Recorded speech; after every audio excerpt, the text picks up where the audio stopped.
Mark, it's great to see you, brother. Hey, bud, how are you? I'm really well. Thanks for being on. I'm going to go right into the first thing I want to say, which is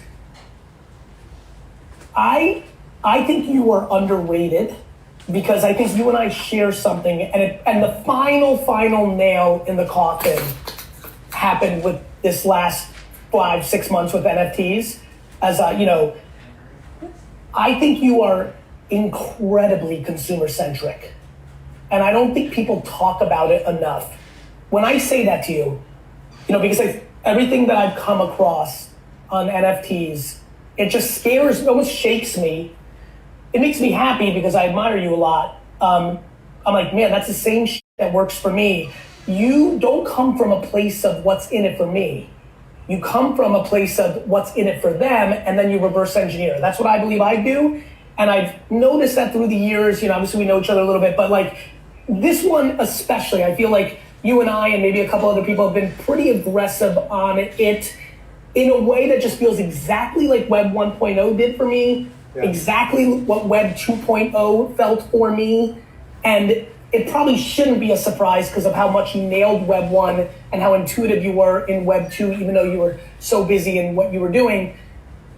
When I say that opening line, does that hit? Do you understand it? And how do you take that? Yeah, of course I understand it. I mean, the only benefit of technology is when people benefit from it. And you have to understand what the applications are and how people can consume them.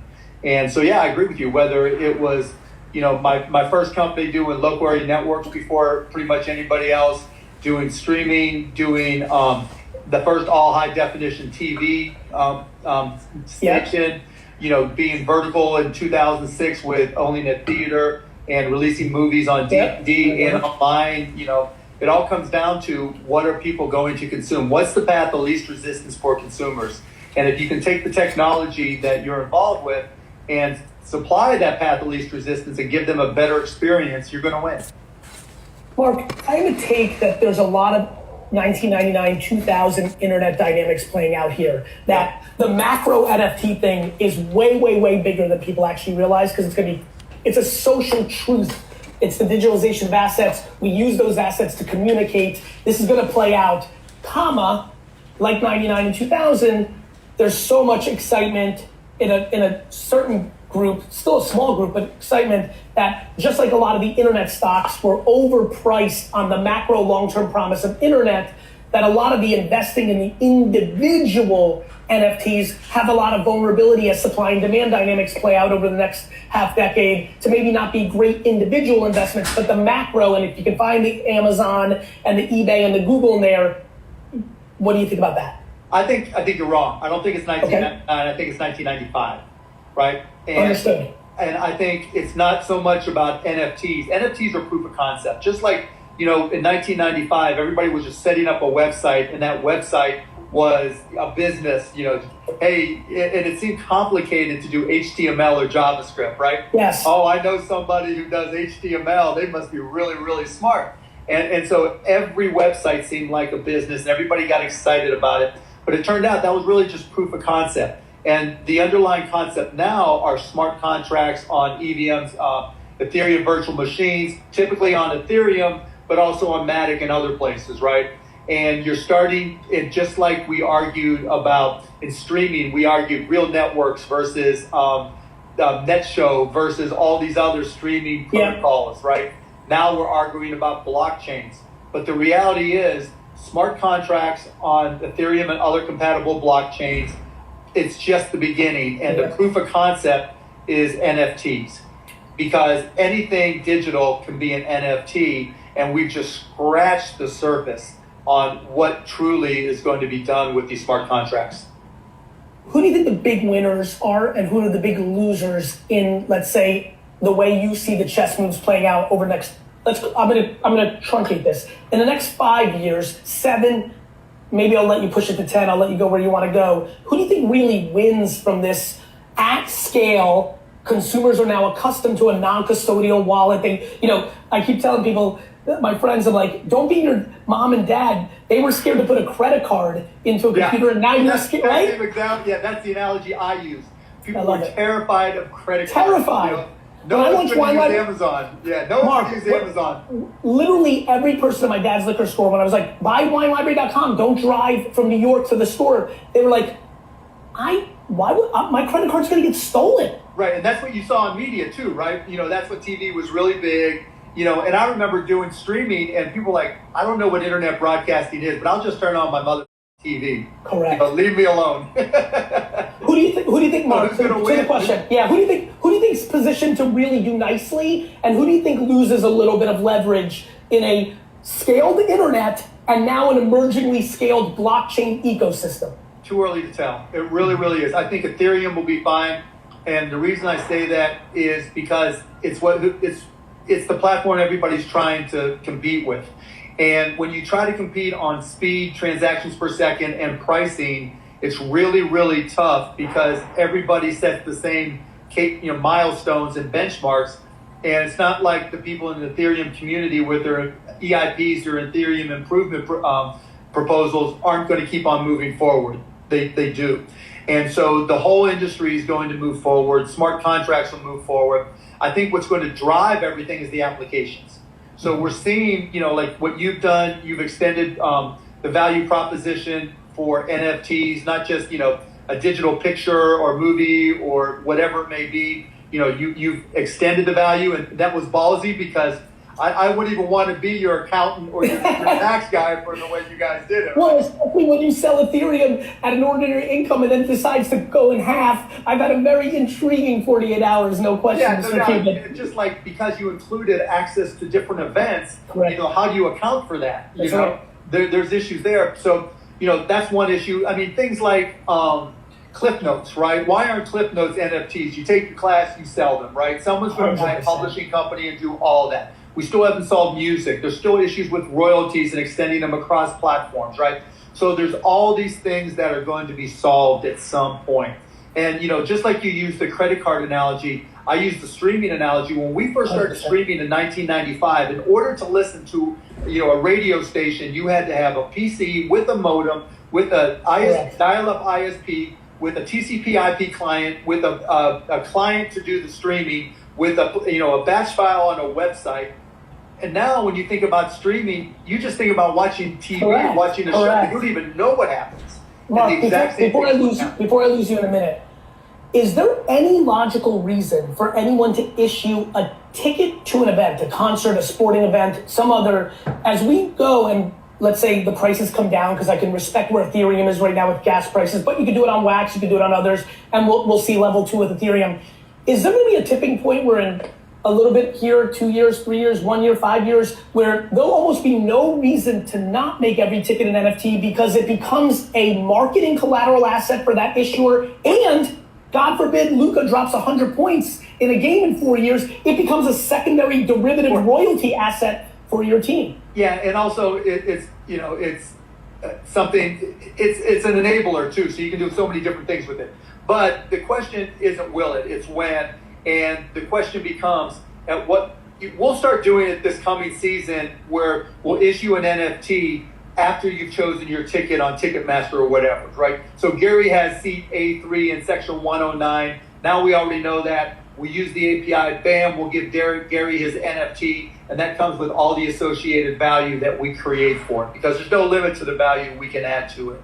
And then the hard part then is saying, okay, how do we move that closer to the origination of the purchase of the ticket? That'll take some time. Yeah, that'll take some time. Brother, I wish you well. Good, bro. How are you? I am great. How are you? I'm incredibly well. Why don't you start with a manifesto? What is your, I think that's what I'll probably start doing for the rest of the show. Give me your 2-3 minutes on what the many who are watching here need to know about NFTs from your incredible perspective as an OG and somebody who's been living with it. Sure.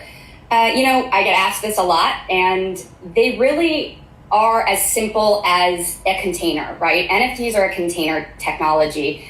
I'm an artist who has a background in the photographic fine art market.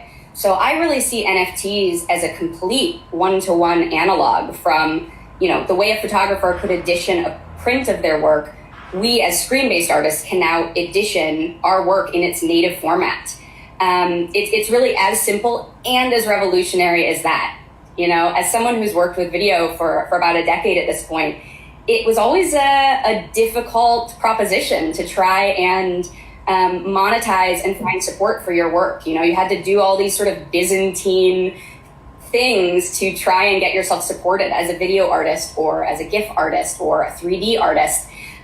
So it's really interesting. It's one of those technologies that in its simplicity, it has, as we've seen, broken this dam of support open for an entire subsection of artists who have really been defining our visual culture in metaverse online for a long time at this point. I think that's exactly right. Team, on the marketing for the now side, I've got nothing open and I don't know why I'm echoing. So let's see if we can figure it out. If just text me if you haven't. Oh, there we go. I think somebody fixed something. Sarah, what is the response from the artist community that's like, just wakes up right now and says, my God, wait a minute, has my life completely changed? Do I actually now have a practical means to, instead of using this on the internet to get exposure, which might lead to something, no, the actual thing becomes the thing and can really change my life? What have been the whispers in your community? Yeah, you know, it has been, there's been a lot of noise in the artist community, certainly, because, you know, like with anything like this, you see a lot of people sort of quickly grok what it is and run with it.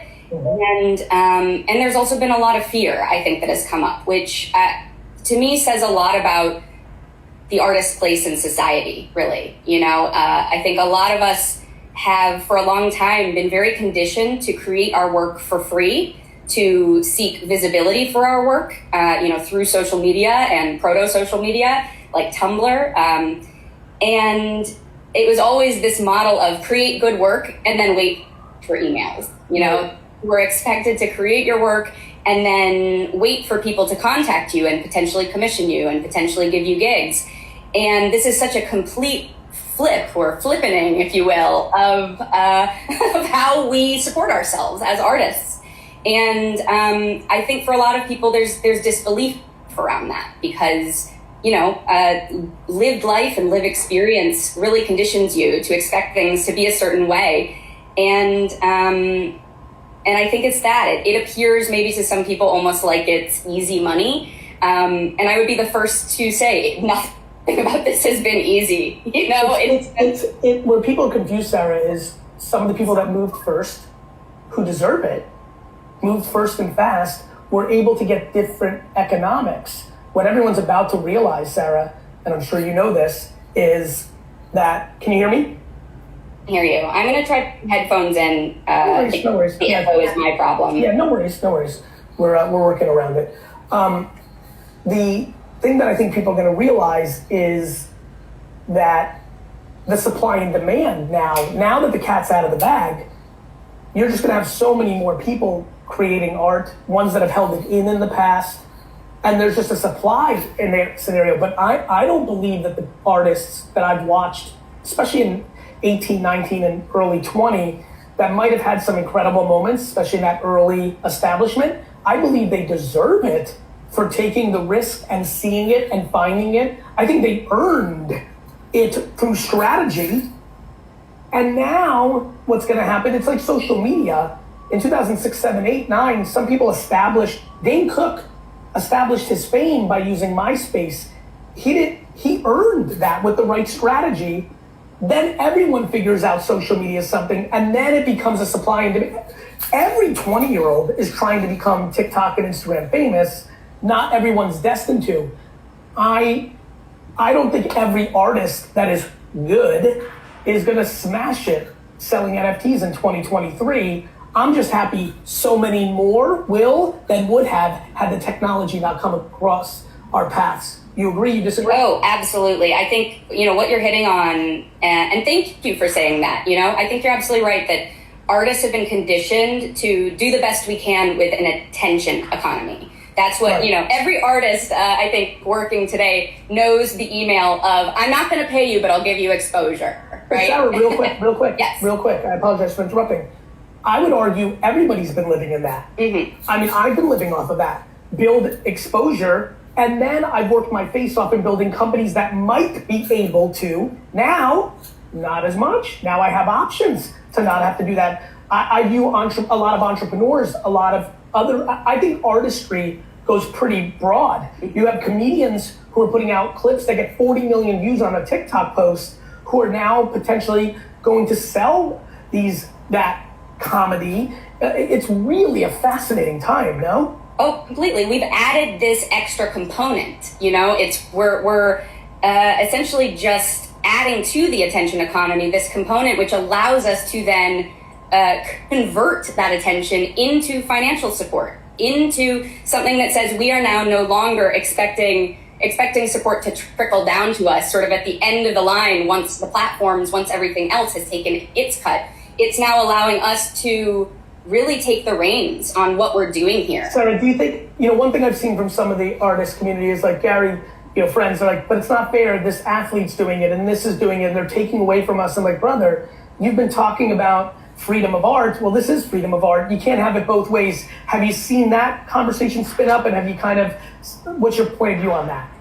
I have, and I see, like I said, there's a lot of noise in the community. It can be quite deafening at times. And what I always say about this space is that it's self-electing, right? That it's something that creating NFTs, and that's what I mean by it's very hard for people to shake their sense of how things should be.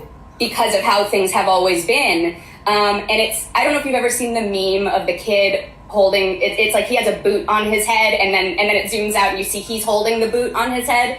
That's kind of what it brings up for me, of like, no one is getting in your way except yourself in this regard. That this is something you elect yourself to do. And I will say this as someone who, I had a very modest social media following prior to this. I, of course, was a very dedicated artist for many years, but I was not coming to this space as someone who you would consider to be a celebrity. And I have really, myself and many of the artists in this space have established ourselves by continuous good work. Okay. That it is as simple as that, continuous good work. And Sarah, look, if the queen, if she of art came down and said, okay, I'm the official voice, and Sarah, you're just as good as Darrell and Donnie and Susan over here. Mm-hmm. But you moved quicker and more strategic, so your impact financially and awareness is going to be different because Darrell and Susie and Donnie are destined to come in a year and the supply and demand curves are going to be different. That is how it's going to play out.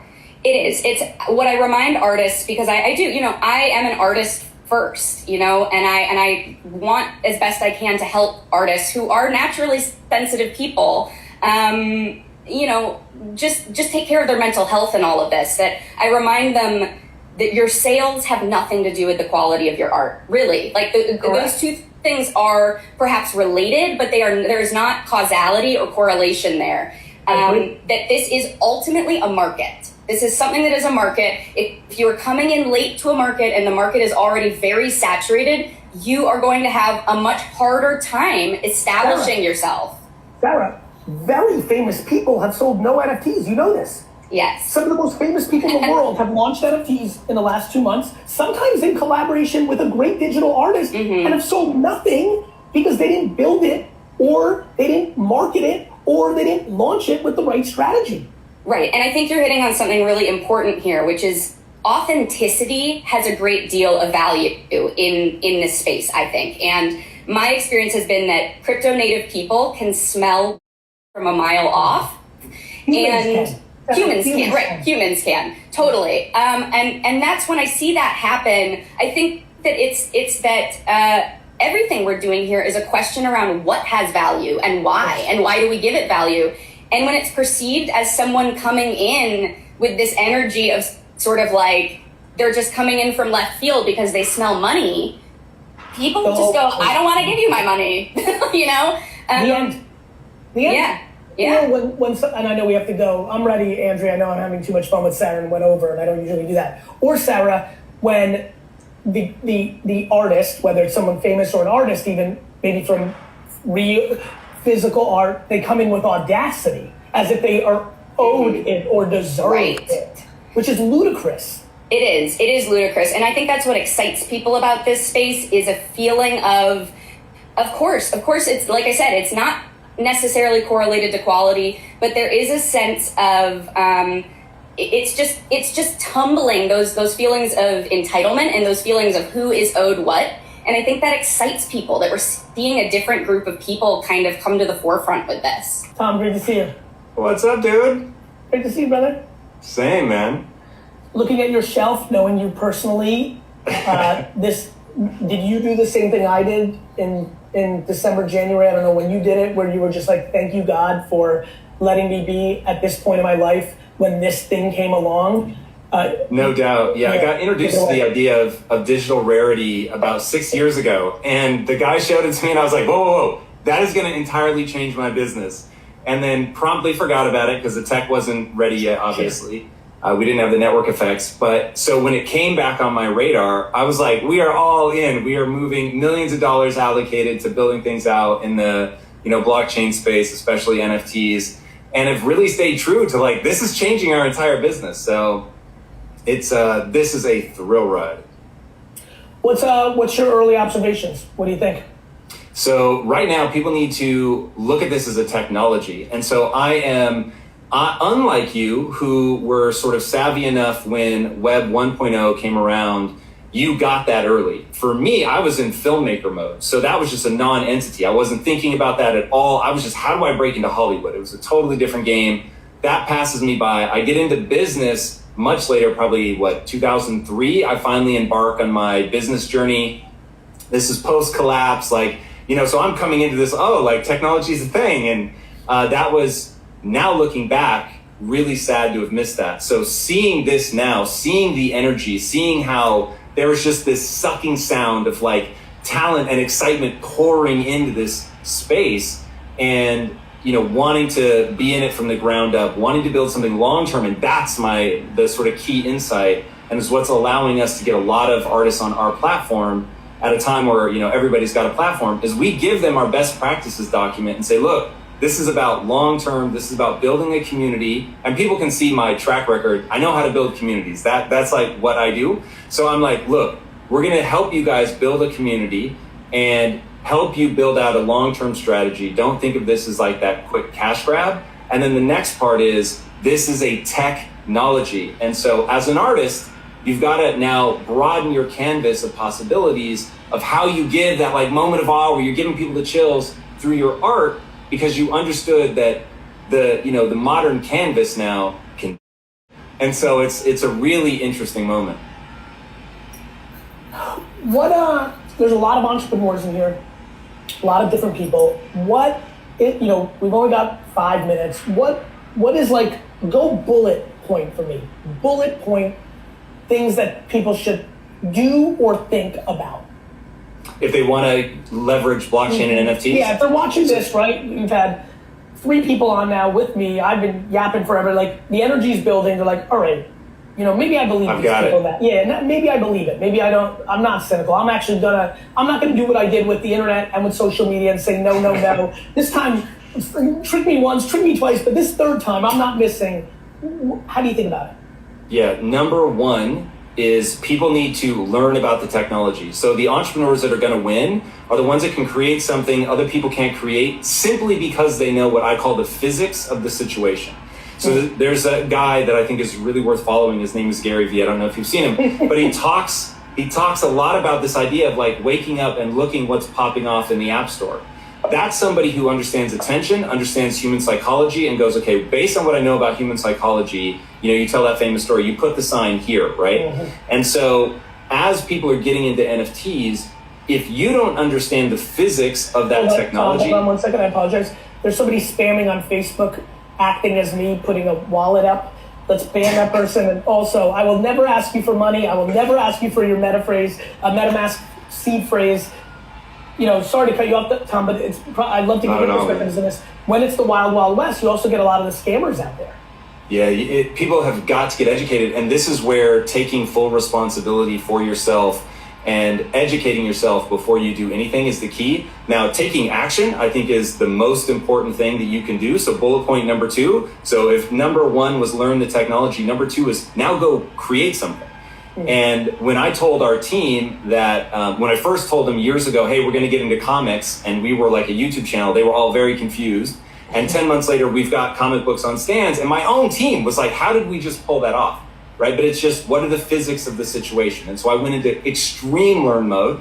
So I did the same thing with NFTs. All right, cool, the technology's here, but I don't know the technology.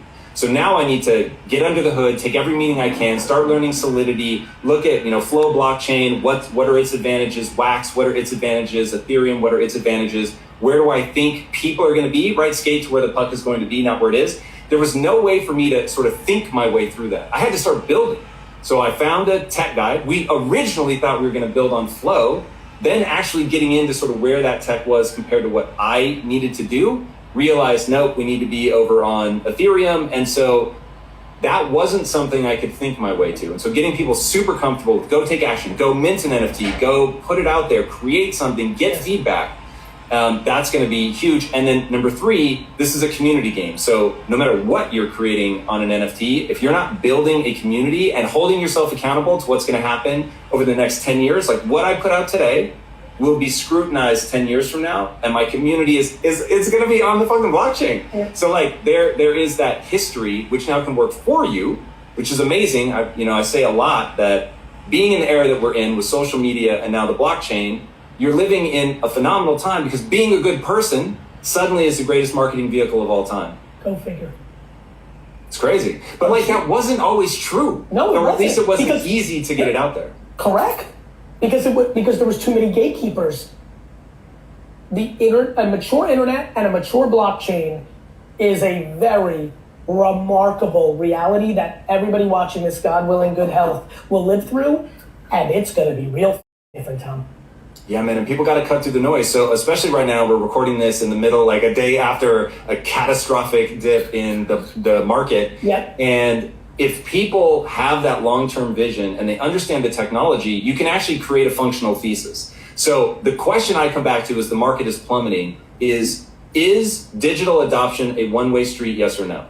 If it's a two-way street and people might, maybe I like this internet thing, but know what, actually I'm going to totally abandon the internet. Or maybe I like this blockchain thing, no, I'm going to totally abandon it. To me, my thesis is it is a one-way street. It is hope of a better future. It brings new abilities that we didn't have before. And I cannot see in any meaningful way that people will ever backtrack. So now it's like, sure, there's going to be sort of winners and losers of the specifics. But if you're betting on the technology, the blockchain, if you're betting on, decentralizing, you're going to win. Konbanwa. Well, what's up, y'all? What's up? Gary V, what's popping? It's great to see you. Life is good for me. What about you? Yeah, things are well. Thank you for asking. Talk to me about your, I'm giving everybody the first 3 minutes, just a manifesto 101 or 5, 6, 7 bullets that you want the people to hear. You've been in it, you're doing your thing. What do people need to know, or what's intriguing to you? It's still day zero, right? I think that's the first thing that anyone that's looking at this, whether you got involved with it 9 months ago, 3 years ago, or you're just starting today, it's day zero for NFTs. And what that means is you can still learn and be impactful no matter where you're at. And because there's so many industries that haven't been NFT'd yet, or haven't picked up the technology and decided to use NFTs in whatever fashion they will, you can possibly become that expert. And I think that, to answer to your question, Gary, what would I recommend someone to do is I would say, go learn, right? And I think learning is different for everybody. There's no one size fits all solution for knowledge, just in general, right? Some people learn better off Instagram. Other people learn better off a textbook. Figure out what's most applicable for you and go find the medium at which there's NFT inspiration there. If you're an Instagram person, you like social media, @NFT is a great place. It's on Instagram, follow the account every day. There's new information. They're covering the highlights and they're doing the research for you so you can kind of see what's going on. And if you like something, go dig deep. I think applying that knowledge is the second point, right? If you're going to apply your learnings, that's the only way you're going to understand and build the comprehension that you need to even teach others or, say this will or this won't work. And ultimately, this NFT space, and Gary, I'm curious your thoughts here. My third point would be about showcasing. You have to, like, this is one of the few mediums where you have to show up and showcase the work in a way that, not only activates your community, but also gets the people talking, right? Like all of the NFT artists that you have on the show today, and just the people that have done something, they all have something to show. And that's the common thread. When it comes to showcasing your work, there's tons of places you can go. I'm sorry to interrupt, but not only do I agree with you, I actually think it's the variable. I think that people think it's the technology. I think the variable, or even the art, I absolutely believe the variable is the launch strategy. Yeah, 100%. And the expertise on the launch strategy. You can't go create a wallet yesterday and say, oh, I'm launching an NFT and expect the community to be with you. Correct. And for example, with VFriends, I didn't want to go fiat. I wanted to educate people on Web3, non-custodial, because I know I'm good at it. I know I have trust. I knew I could protect it. I went authentic with Discord. I went authentic on-chain minting. But it took me 100 days instead of just putting something out. You know what's funny is I was trying to get some VFriends on the NFT side, and every time you do the drop, I would miss it, and then I was just catching the ones I wanted that people were already selling them. Yeah, there we go. And then I was like, damn, Gary, like, I can't even get in, because you'll just put it out on Twitter and I'll see it. I'm like, God, I'm not the first person to see it. So, when did you have your eureka moment? What's your eureka moments? So you're gonna love this. I was a digital art dealer in 2014. That's when I first started dealing digital art. At the time, I wasn't using the blockchain. I literally had like a couple social media accounts. I was running around with the moniker Artsy Promoter. Bought the domain on the internet. Put up a few, social media accounts, and I was just going to artists, and I was like, look. Artists, they make great work. People have money and they like to spend it on it. I'm broke, I'm in college. I could go work at the library. I could go work at like some student thing and like make like $15 an hour, or I could go sell a piece of art and figure it out and I could make $5,000, $10,000. And so I was hitting people up in San Francisco, New York. Peter Vu was one of our first like big clients.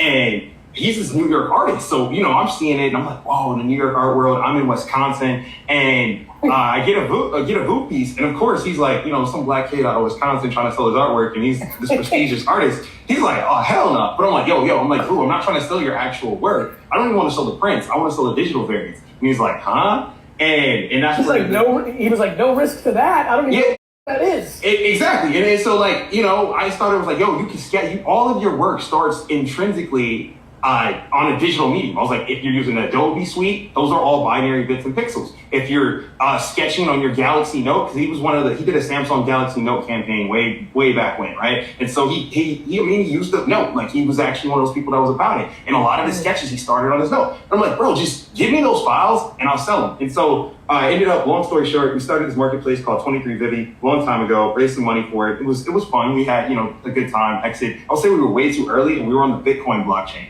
Much different than what you see with the Ethereum blockchain and some of the derivatives there. Because, Bitcoin blockchain was mad slow. Like, and at the time, like I'm in college, so we're selling art. The way I did it was I told all my friends, I'd be like, yo, just buy this art piece from me. I'm gonna sell it to you for $1. Because we did this reverse Dux auction model where I'd sell art for $1, just knowing that like it was easier to sell something for $1. And it's just about momentum. Like you just build that momentum, you get the sales, and then, things kind of compound from there. So I would sell like the first 20, I would only make 23 editions. And sometimes we didn't make 23 editions. Sometimes we only had 16 or 5 or 10 just to build artificial scarcity. But the first editions always sold for nominal prices. They'd be like $10, $5, $20, right? And I would then go create markets. I would know like 4 or 5 real art collectors, and I'd be like, yo, you can get a Peter Vu piece for like $300. And they're like, really? I'm like, yeah. And then they would buy for $300, right?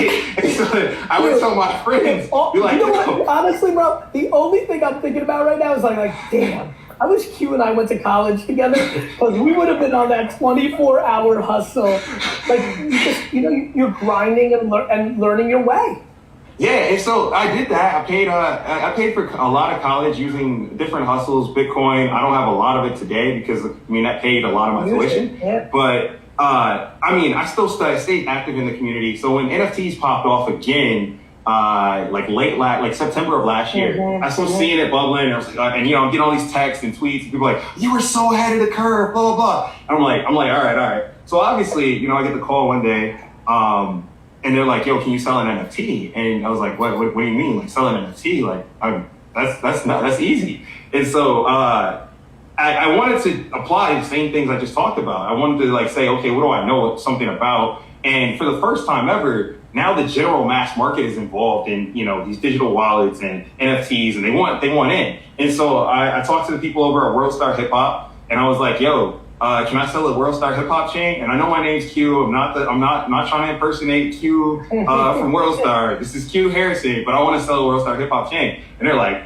bro, what are you talking about? WorldStar, you know how it is, right? They're like, they're crowding out the room, but they're like at the same time, like, yo, like, what is the kid talking about? And so I finally got them to get on board with it, and we reached out to the good people over at Lemonade TV to build the audience visually. We did this auction style drop, very similar to 23 Vivi, but in this case, we like set the price and said like, yo, it's a digital chain. There's only one of one. We're about to move a digital chain on the blockchain. Like, come catch it off the block. And Ben Baller tweeted about it.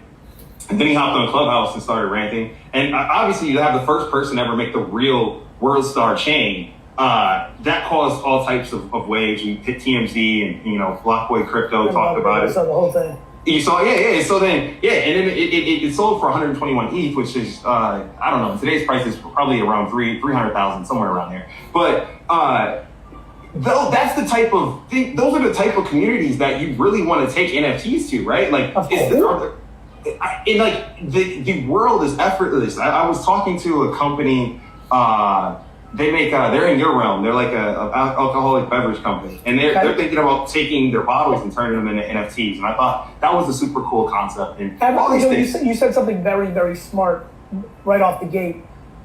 Everything's going to get NFT'd. Yeah, it's inevitable. That's right.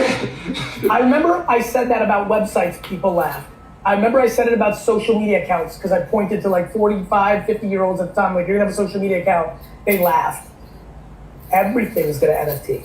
Everything. The NFTification of everything. So Gary, you're going to NFT this moment right here. Actually, I could do it if you let me. I get your permission? Approved. Go, Q. All right, cool. We're going to turn this into an NFT. We'll drop it. All right. So there's so much hype around NFTs. Obviously, you're really bullish on them. What's the long-term business opportunity for brands and marketers who are really trying to get into the space? Well, I think one thing that a lot of brands don't realize is that NFTs are actually marketing collateral. If Planters, a client of ours, puts out an extraordinarily smart Mr. Peanut NFT and it finds its way to 100,000 wallets. The world I live in, Allison, that a lot of people don't yet, is that public wallets, right? Public wallets need to and are going to exist. Meaning that if you have a public wallet, it will be similar to your Instagram account. Okay. So I live in that world. I live in a world that somebody's going to come along, win the public wallet game, and I'm going to go to wallet.com/Allison and look at the tokens you have in the same way that I would Google you or go to your Instagram today. I am completely in belief of that. So essentially, brands will need to have a presence the way they do on a social media platform in the form of a public wallet. The reverse. They need to put out NFTs that are so interesting that lots of people buy them or have them, and then when people go and look at people, if I go to Drake's public wallet and see a dope, Mr. Peanut NFT, that's good brand equity.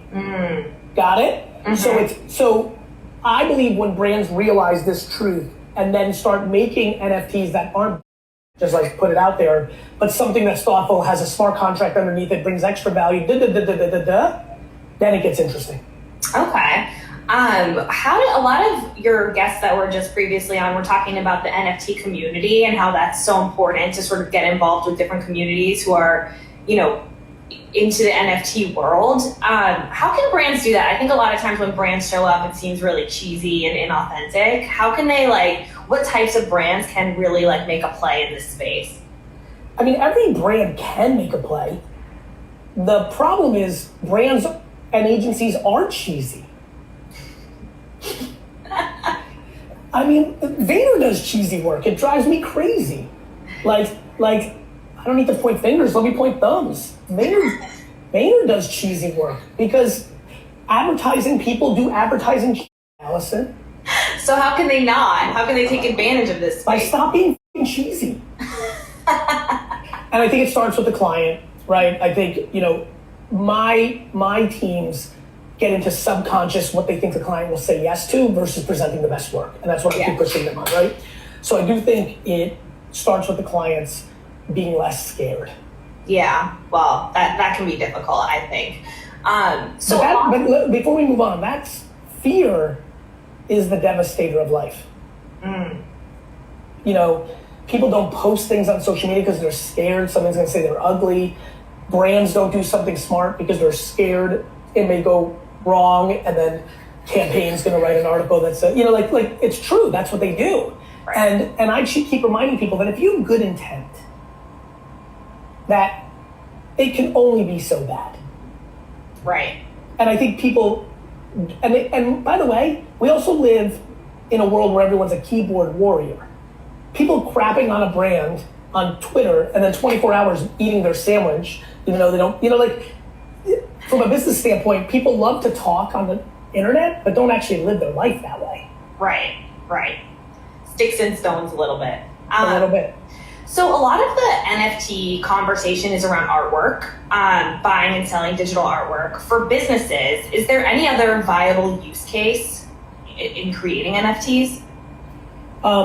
Yeah, I think they're utilities. I don't think a single business will ever have, in 7 years, I don't think a business is going to have a membership card. Why? Put it out as an NFT.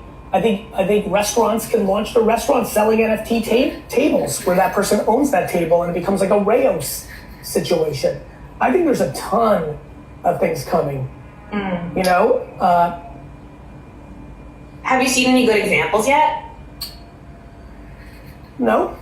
It's extremely early. I haven't stumbled on it. I'm sure there are. But I think that every restaurant should have an NFT project where the NFT is a discount code if you own it, free food if you own it.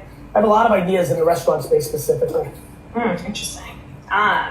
So NFT values you were just talking about have declined pretty rapidly, but you're still really bullish on it. You think everything will be the NFTification of everything, I believe was the phrase used. How do you see the volatility in the space, and also just sort of the newness of it? I've been through this before, right? I was there when Facebook stock opened at 42 and went to 19. I was there when everybody wrote the internet off as dead in 2000. So I think, for me, I'm comfortable in this place. I keep reminding people, don't be frivolous with your money. Don't do things that you can't afford to lose. This is an incredibly amazing time. I do believe in the NFTification of everything, but I think that's going to take a decade. And do I think that somebody can buy an NFT today on OpenSea for $1,000 that's destined to be $50,000? Yes, I do. Do I think far more people are going to buy something for $2,000 that are destined to be $85? I do. I'll give you an example. If you Beanie Babies at the height of eBay Beanie Babies, then that didn't go to zero, but the Princess Diana Beanie Baby on eBay right now is not what it was in the height. Right. At that same time, you could have bought a Michael Jordan rookie card for a lot less than it is today. Alternative investments have grown. Right. You just have to pick the right ones. Yeah. And you have to think long term, I think, about it. Which is why you got to think about it and the person behind it. What do you mean by that? Well, for example, one of the reasons I have a ton of confidence with BeFriends is I'm good at building businesses and brands.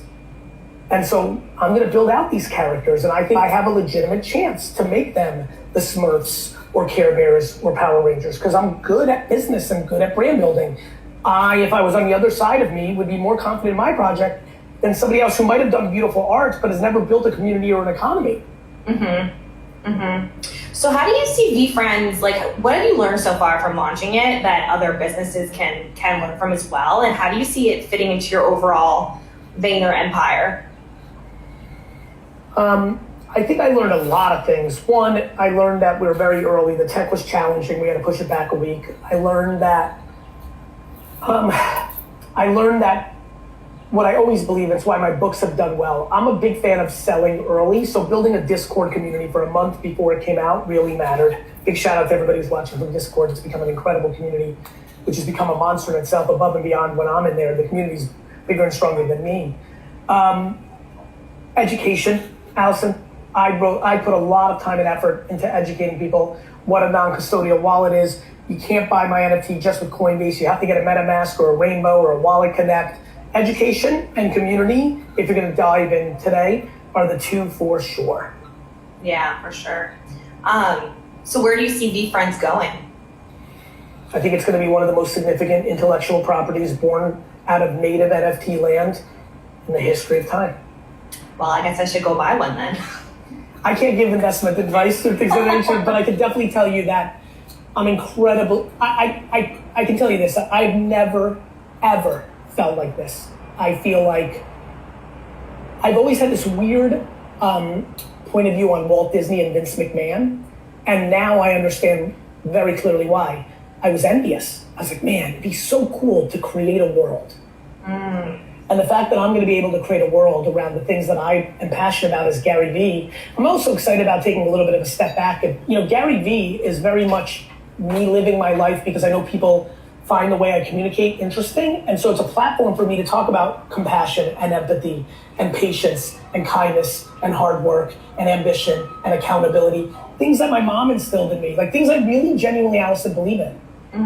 But I'm a loud, aggressive, compassionate, convicted Jersey boy, and that means that a lot of people aren't gonna fall in love with me. As a matter of fact, some people are like, forget that guy. The fact that I'm gonna be able to use empathy elephant or patient panda or accountable ant to tell the stories that I believe in, that's a legacy that's interesting for me. That sounds awesome. I love how both of us are shaking our head with that. Like when she said that, both of us are just like, oh my God. Like you put in the work for a decade plus, you taught yourself, you got better at drawing, you figured out that karma and giving worked. Your earliest breakthroughs were through these, visual jockeying, kind of video jockeying for the music world. I see a lot of people have anytime you're going to do something like sell a piece of digital art, first and early, when the world knows nothing about NFTs, for that kind of number, of course, we have to have compassion for society to have a ridiculous overreaction the other way, saying, who is this guy that's a bull? Makes sense. On the flip side, for me, I see a very different story. I see a man who committed to his craft, who did it for 14 years, who got better and better at his craft, who had the natural storytelling talent, and then recognized an innovation change that he was able to apply against and built momentum. Thoughts? I think you forgot the luck part there. There's a little luck. Listen, people that work hard push against luck, and I get why, but of course luck. You were lucky to be born. Your mom and dad had sex at the right moment. That was 400 trillion to 1, people. There you go. I was born in the Soviet Union, and was born at a time where they were going to let people out. I mean, I'm lucky a tree didn't fall on my head. It's true. That's true. Okay, enough about my parents having sex. Let's get it. I've got a bunch of questions too. You're asking questions? Yes, I have questions too. She copied me. Respect. Go ahead. Okay, so why did you do the VeeFriends on Ethereum? It was, Ethereum's a platform I invested in 2017, 16. It was the place I was most comfortable with. I believe in Ethereum. I myself believe that in the platform long term. The team at NFT 42 that I decided to work with were Ethereum on-chain OGs, so they felt most comfortable. I looked at Wax. I didn't really look at Flow, mainly because I was just cheering for they had their own. I was like, Flow's busy, right? They've got NBA Top Shot. I love Roham, but I didn't really look. I looked at Wax a little bit. I just felt, I've said already on here, I only feel comfortable in doing things I understand a little bit more. I was concerned about the gas fees. I was concerned about, the environmental aspects I spent a lot of time on. I spend time, it's where I personally felt most comfortable. Are there any of the private blockchains that you're like excited about? It sounds like not super huge at the moment, or you actually, yesterday I had a meeting with my team, Phil, AJ, others, and said, all right, guys, now that I'm kind of like over step one, my biggest passion is to really dig deep and get my own opinions on Polkadot, Cosmos, Cardano, Solana. Like, I want to really learn. Like, I don't view. I think it's impossible that in 6 years it's just Ethereum. Yeah. So, see, that's the thing that I'm kind of like going back and forth on, just because it's kind of like at these prices, especially. If NFTs are still around, which I do think they will be, like, I feel like Ethereum's going to be the last one to go. Like, it's going to be like, it's hard for me to imagine a private blockchain overtaking Ethereum. Like, I'm incredibly bullish on Ethereum, but tomorrow Sally might announce something, and after 100 hours of work, I'm going to be like, oh my god. But no, I think Ethereum has crossed into the and category, meaning it's going to be Ethereum and whatever else happens. Exactly. That's where I feel, passionate about. And so looking at them long term, that's why it's very hard. Yeah, I get it. People, what I have one more question. I'll ask one and you jump back. Okay. As a human, you've had this incredibly once in a lifetime moment. You're a couple of weeks, months, a month or so plus away, removed from it. What's different? Because there has to be something. It can't all be the same. What's different today than 6 months ago? And what's exactly the same? Because I think it's, for a lot of people here, they may win the lottery, they may have something tough happen, an adversity, or something amazing happen. And I think hearing something this jarring of a life change might help somebody in what they're going through right now, which is why I asked. So what's different and what's the same?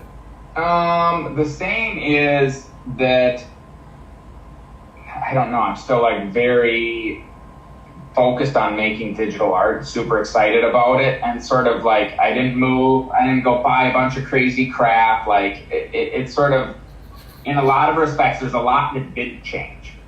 What did change is now I have employees, and I'm doing kind of all the same things to a degree, but on different sort of scale and sort of a different, it's just like I'm doing most of the things I was doing. Obviously, I was not making physical objects before NFT, and that's a big difference from what I'm doing now. But it's kind of very similar to what I was doing before, just on, a much sort of like broader scale and with a lot more sort of like collaboration and people kind of like helping me. But otherwise, it's sort of like, I don't feel like it's sort of like my life has taken a vastly different direction. It just feels like accelerated. And to be quite honest, I actually thought this would happen. Not to this level, this quickly, but I actually thought that when I hit 20 years of everydays, people would pay way more attention than they were. And so I thought that I would have some sort of like national level attention when I hit 20 years. And so it happened quicker than I thought. For you. And I was always sort of like, I'm not going to stop doing this. People will catch up to what Were you more emotional when you saw your art in the wild in that trip that you took to Hong Kong, or more when you got your first big sale in NFT land this year? That, by the way, I'm going to let you ask your question now, because that pause alone is what I was looking for and kind of knew it would be true. Yeah, I don't know. They're just different. It was kind of like, it was sort of like, they're both just different forms of kind of like, they're both different forms of like external validation, but at the same time, I really feel like external validation is this fucking, it's bittersweet. It's one of these things where it's good, but it can also be like, yeah, don't get too focused on this external validation. I know when I do something that's good, and I know when I do something that, and it has nothing to do with what other people think of it. And the more you're leaning on other people, the more they can. But my question is, why'd you do the Dutch auctions?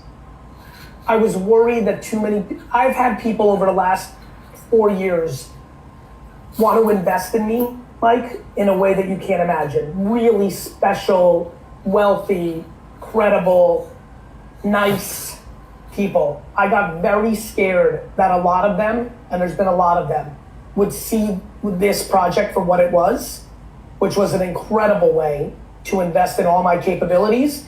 And I was scared that they were going to price out all of my community. And so I capped it, and it's worked out exactly the way I wanted. When I go into my Discord and I see people in there sitting with a VFriend, and I know what's it in the same way that you sat there 13 years ago, maybe 12 years ago, a year or two in, and saying one day, I know that VFriends is going to be huge. Disney, Scooby-Doo, Harry Potter, Hello Kitty. I will not rest until these characters mean a lot in popular culture. And now that my original, I feel like everybody in my community, my email, my social, I've given them a chance. Now, with the 20% that are still left on vfriends.com, and I'm still pissed you don't own a name, we're gonna fight about this. Dude, I know you don't know how to buy NFTs. People, but now that I've given them all a chance, now, next week, I'll go to wealthy friends and really speak to them one-on-one and say, let me tell you what I'm going to actually do these next 20 years and why I'd like you to buy and with the price of Ethereum right now being, it's an incredible I'm just incredibly pumped how I did it. I left money on the table, yes, but I have a royalty. So I left money on the table to make sure I took care of my community, but now I'm going to go to work. Like the fact that I know somebody who had $6,000 bought one for $3,000 and one day is going to sell it to somebody I know that's super wealthy. Like I can't tell you this Robin Hood-like game that I've been playing in my head, but I feel incredible today. And the fact that there's still about 20% of the inventory on the original website, you can buy it, excites the out of me because it feels like whoever really believes in me is going to benefit. And you probably feel this about your original. You must feel incredible knowing that some people bought your early on and now are making incredible life-changing money for themselves because of the collateral impact. That's what I'm going to do at scale. No, 100%. I had a buddy who bought one for $1,000 and sold it for $200,000 and like got all of his debt. And it's just like, oh my God. One of the reasons I held back so many tokens and then stamped them GOO, Gary originally owned, is because I'm going to give them to my sister and my other friends who are it's going to be game-changing for them. Mm-hmm. Anyway, I love you, pal. Brother. Great to see you, Gary. Yeah, great to see you. You know, I've had the luxury more to interact with Roham, so I use his name a lot when I give you guys daps, pun intended, but just thank you. I think when these books are truly written, it makes me happy that you and him and others on the team will get incredible accolades for the advancements, both with kiddies, both with NBA Top Shot. These are signature moments in the short history of NFT landscape. And so, congratulations. I mean, that's really darn neat. I personally very much am passionate about professional legacy. It's fun. It's what I play for much more than money. And I think you've achieved that in the way that at least I see the world evolving. So congrats on that. And also, launching VFriends. Boy, do I have a lot of compassion for what you guys have from a technical challenge on these NBA Top Shot drops. And so it's good to have you here. I'd love to get an opening line from you on, as somebody who's really been here from day ones, at least on the Ethereum with crypto and building your own, like, what are you feeling? Like, does this feel like incredible external validation of like, knew this was going to happen and we're OGs? Does it feel surreal? Have you not even been able to focus on that because you're in such hyper growth and you've raised all this capital that you're just focused on executing? What are your feelings? I mean, this kite surfing is probably a requirement just to balance out all the shit that's going on, right? The kite surfing is meditation, so yeah, super important. What are we feeling? I think it's just so cool to see a new generation of creatives come into the space, get it, and be excited about it. And so for me, I'm just kind of excited about what you're doing, what other people are doing, and kind of try to peer outside my window and see like what's cool that's coming next, because I think it's going to be things that we never imagined. And for me, beyond just like making sure that we continue to do the things that we need to do to make the NBA Top Shot community happy and to grow flow, I'm just really excited about what's next and what amazing people are going to do. I think what I love about NFTs is that unlike before where it was really just financial people getting into blockchain, now we have this new types of people with completely different ideas of what decentralization means and what it can do. And so I just think we're going to see a huge amount of innovation over the next couple of years. Talk to me about when you knew Top Shot was, whoa. Because I got the luxury through of intro from Fred Wilson to Toto Roham, and you're probably aware of this, and you guys, and in July, and I'm like, oh, and I was just so deep in like making sure Vayner Media was going to get through COVID, but I remember thinking like, ooh, this is, obviously because, and then, in my wildest dreams, and I'm usually good at, I could have never thought 0 to 100. I thought I had enough time to do more stuff with you guys in maybe like for 2023, right? Yeah. You must have been surprised, or maybe not, which is why I'm asking. It happened so fast and so big. 2 questions. Am I right in the assumption that it happened way bigger, way faster than you anticipated? Because that's an easy yes, no. When did you actually know and like literally have that moment with yourself and then communicate to your co-founders? Oh, yes, wow. I think there were like 2 moments. Like, no, we never expected this. Like, we thought it was going to be a grind and we were going to grow slowly but surely. And I still think that it's still a grind. There's a million people who but the moment for me was when I saw a video tweet of Shaq saying, Top Shot this. That's when I was like, oh, okay, this really resonates. This is becoming a verb. This is going to happen. Yeah, like a tweet, right? Yeah, no, exactly. It's becoming a verb, and just like it's authentic. Like players like this, and I think that was really important. I love that. When did somebody in your real life, like a parent or a friend or a relative, realize that this had happened? I love that story too. Yeah. I'm always curious. Well, for me, it was really interesting when we created CryptoKitties. I was trying to get all my friends to buy CryptoKitties, and I couldn't. I like they would look at me, like they'd look at the cats, and then they're like, "Well, this is complicated," and they couldn't get it. For me, it was. I guess in February, I had 2 friends who were telling me, I just trade Top Shot now. Like, I'm at work, but all I do is trade Top Shot, and that's when I realized, like, okay, there's something here. People that are my friends who don't care about blockchain know way more about the product that I'm like contributing to building than I do, and that's what got me really excited.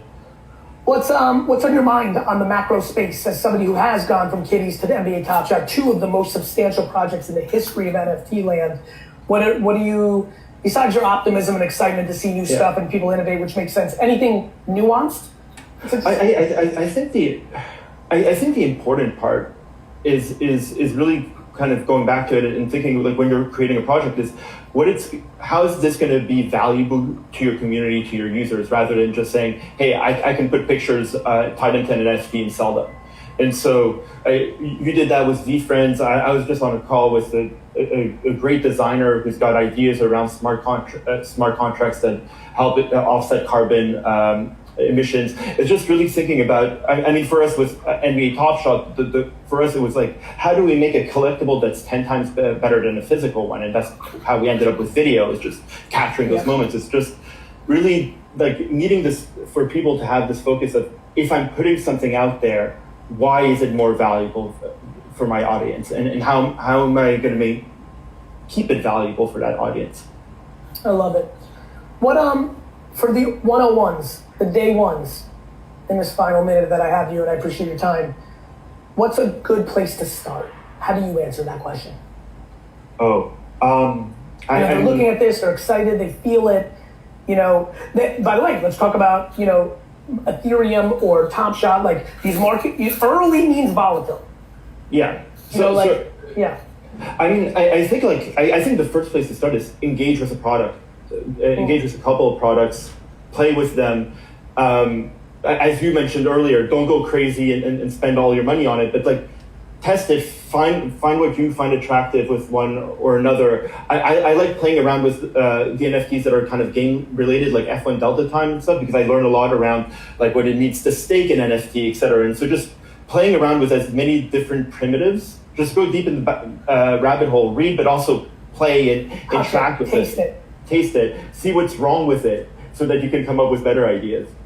Yes, thanks, Andrea. Gary, nice to meet you. It's a real pleasure, my friend. Why don't I give you the floor for your, having a beer with a buddy or a relative, and they're like, what's this NFT thing? Riff for 2 or 3 minutes. Yeah, I get that a lot, like what's an NFT? I also get a lot like NFT is a scam. I hear that a lot. I saw on the Daily Show recently, they did a whole thing about NFTs being a scam, but I would just like to say that NFTs are the opposite of a scam. I agree. Like the physical art world is a scam with all the forgeries and the fakes and the manufactured provenance, and even the collectible world. There's been a history of forgeries and fakes and other types of scams and doctoring of cards. But with NFTs, it's the opposite of a scam, because with the blockchain technology, you can easily go on the blockchain on Etherscan and see who the creator of the NFT was, the entire provenance, chain of title from owner to owner, and it's all transparent. So for anyone who keeps telling me NFTs are a scam, it's the opposite of a scam. Matt, the reason they say that, and we saw it with anything that gets uber hot, expensive, fast, right? Internet companies, you were there, right. Yes. But let's talk about one that played out in a way that is an interesting one. Beanie Babies. Right. Right? You heard that, and what was true in that was it, because the people didn't, if I ran Beanie Babies, Matt, if Beanie Babies was mine, right. I believe today that Beanie Babies would be talked about the way that Hello Kitty, Pokemon, and Disney characters would, because I would have developed that. And had I would have developed them, I believe Beanie Babies, which, oh, by the way, are selling on eBay right this second for a lot more money than people think, just not the ludicrous price. Right. When I know exactly why people are saying it. On the flip side, I couldn't agree with you more. When people actually play, by the way, the internet, this was all, internet websites were a fad. That's all I heard. Gary, right. It's a fad, it's a fad, it's a fad, it's a fad, it's a fad, it's a fad. And for me, it was, this is going to completely change the world. I'm completely convinced that everybody will live in a fully encompassing NFT world in a decade. And I don't make predictions like this and end up being wrong. I just don't. I understand humans too much. I think this is going to be too big, and I'm excited to be in this time, because I invested in Ethereum in 16, 17 because I believed in what they were building for this moment. I just didn't spend my time until it became more consumer centric, which I think you have done really well in your career. And I think that's why we're here right now. It's now in the dawn of consumer centricality, right? Can you give me my Oculus real quick? Like, Matt, I don't know how, it's right over there, bro. I don't know how much you're playing with VR yet, or at all. Yeah, actually, I'm involved in a company, 3Data. They're doing VR data visualization. This is what Ethereum was 7 years ago for me, 5 years ago for me, right? I know this is coming. It may not be this clunky by the time it comes to this moment in 7 years, but it's coming. I just won't talk about it a lot, but boy, oh boy, when it comes, that's all I'm going to talk about. And I think we are in the beginning of it, Matt. Your thoughts? Absolutely. I mean, this, like Mark was saying earlier, I feel we're at 1995 with the internet. And there was a big flood stage with the internet, like Mark was saying, don't enter your credit card. There's a lot of fear in the media. Even that movie, The Net, with Sandra Bullock, instilling fear. So a lot of people still have that fear. They're afraid to dip their toe in the water. So what I tell people is just do it. Make some NFTs. Get in the game and learn and make mistakes and just have fun with it, because NFTs are here to stay, and there's a huge future for NFTs. I mean, coming, as a lawyer, I can see NFTs for IP, like copyrights, for musicians, not just to make money by selling songs, but they can make NFTs of copyrights and people can own part of their copyrights. And it's also a way for people to invest in the future of an artist that they believe in, like a musical artist. Like if an artist wants to raise some money, either produce some songs, they can actually issue NFTs of their copyrights, which people can be a part of their community, but also actually potentially earn income in the future from these copyrights. It's my number one thing that I keep telling. You know what my number one go-to on that is, Matt? Imagine you were one of the first 200 fans of Nirvana. Exactly. Went to the coffee shop or bar, bought one of their NFTs, owned 0.1% of Teen Spirit, and now sit every day and watch Spotify send you ungodly levels of money. Exactly. I can't wait for that. Imagine. I'm going to do that, Matt. I'm going to get very involved in music for that reason. I've been so right. I'm good. You know, Mike Boyd and I spend a lot of time together guessing which hip hop artists are going to pop, and we have a great track record. The fact now that in 2 years I know that they're going to be doing that, I'm going to be buying up. It's awesome that I was right about Gunna and DaBaby. It would be way more awesome if I was getting 1% of all the royalties on Spotify right now. Right, and it could be done for movies. If you're an independent filmmaker and producing a film, you can issue NFTs, which are going to be collectible as well, but it's a way for people to invest in the film, and if the film does well, then you can get a nice return from that. And even imagine like playing fantasy sports for real. Like you can securitize part of someone's income and turn that into an NFT collectible. And like if you have a rookie draft, we have a rookie draft every year for our Dynasty League. So imagine like really having a rookie draft and thinking, you know, what players are going to be big and potentially earning income from that in the future. What's either one, you can take either. What are you most convicted about? 100% it's going to happen? And what are you still most hazy about as you're strategizing in your mind? You're like, I don't see what's going to happen. Maybe this could, those two things. Well, I'm pretty convinced that the whole NFT copyrights are going to happen. Now, the only issue are all the legalities with the SEC have to be worked out as far as securities, but I don't really see that as a problem. I see that working out, and there could be specific exchanges for securitized NFTs. So as far as being hazy, I mean, there's a lot of things up in the air with NFTs. I mean, mainly like these inflated values that we're seeing. But I mean, I think everything is going to even out. And like in the internet days, we had crazy values of companies that didn't even have any revenue model. Had a name. It was insane. Had a name. They had a name, and that was it. So the cream over time, Google, Amazon, rose to the top, and all these companies that was just vaporware fell to the wayside. And I think we'll see that happening with NFTs as well. Have you been buying NFTs? Yeah, I've got a few NFTs, but I haven't really been much of a collector yet. Are you more focused on the shovels and picks, and you're worried about the gold later?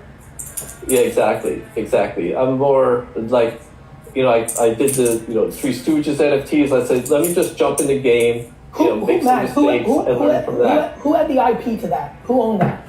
C3 Entertainment. Was that a fun process? Did you learn a lot?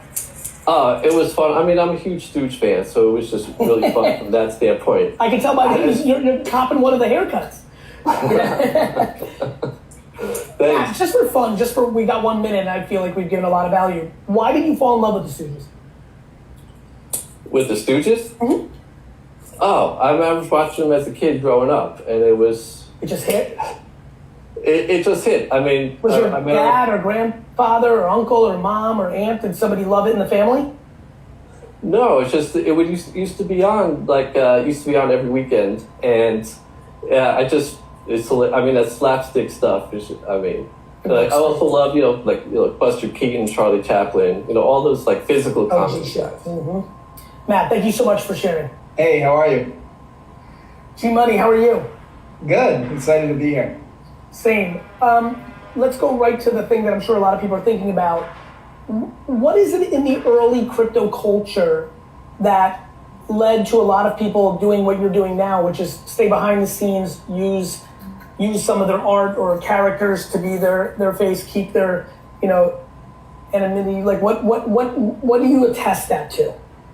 Well, I think a lot of it, right, is the self-custody of wallets, right? So it's like, if for instance, like I had my money in a bank, like it's really hard for somebody to access it because of KYC and AML laws. But if I'm walking down the street and I self-custody my own assets, like, OPSEC is more of an issue, right? Which is why you generally find people in crypto they care about the privacy way more. Do you feel like in this last year you're noticing that change a little bit and people are coming out in a different way and you can feel that consumer shift in the ecosystem? Where people are less concerned about privacy? Yeah. I think people are. Yes and no. Like I mean, I think you just have the range, right? It's a scale of gray, right? Like some people, I've spoken to people that are anonymous that will disguise their voices, right? Like it's everybody has like their range of what they feel comfortable with. But I think as you gain more adoption of crypto and NFTs, like your most people will be public for the most part. And you feel as people get more educated and as technology keeps making, non-custodials quote unquote safer or advancements that maybe we can't even think of right now that will make it different, you think that will evolve over time?